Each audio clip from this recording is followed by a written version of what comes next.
that book, which is Rockefeller Medicine Men, Medicine and Capitalism in America.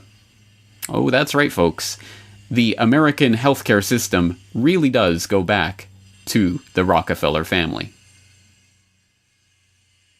As the legislatures under Rockefeller's leadership, he set up the American League of Municipalities, which controlled all the small towns in the United States, and the American Association of State Governments, which controlled all the state governments in the United States, including the legislatures.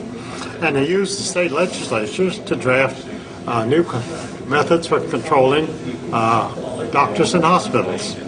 And so all hospitals and all doctors had to be licensed through state legislature, which sounded wonderful if you didn't know what was going on.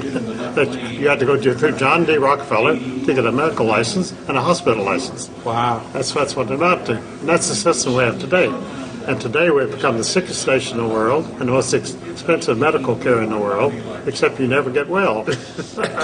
Which seems to work out for everybody except the patients. Works good for the doctors, doesn't it? Good for the doctors. It's Drug good for companies. Oh, yeah. So everybody's happy except the poor patients. And whenever you go to a doctor today and he prescribes a medicine for you, he says, you're going to have to take this medication for the rest of your life because it's against AMA principles to ever cure anybody. They've actually brought doctors up on charges of curing people. And they've drummed some of them out of the AMA for that very reason, because you're curing people.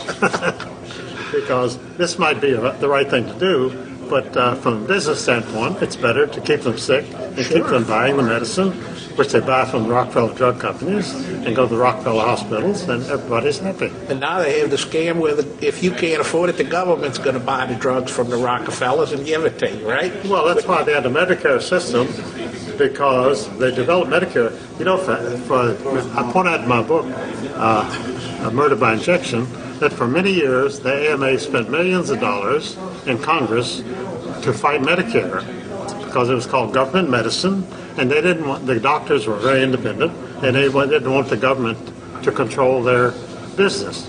Well, they wound up as employees of the government, and that's what they are. And now this new drug act, they're going to supply the drugs to the people that can't afford it with the taxpayers' money, but the drug companies will still get the money. They get the money. Yeah. Because a lot of the people who are buying drugs today and medications, like elderly people like myself, they couldn't afford the drugs, and so the government will pay for them. What a racket. Well, it shows that these people are good businessmen. Oh, very good. Yeah. They're not very ethical, though. Well, you and I could never think of such a diabolical plan.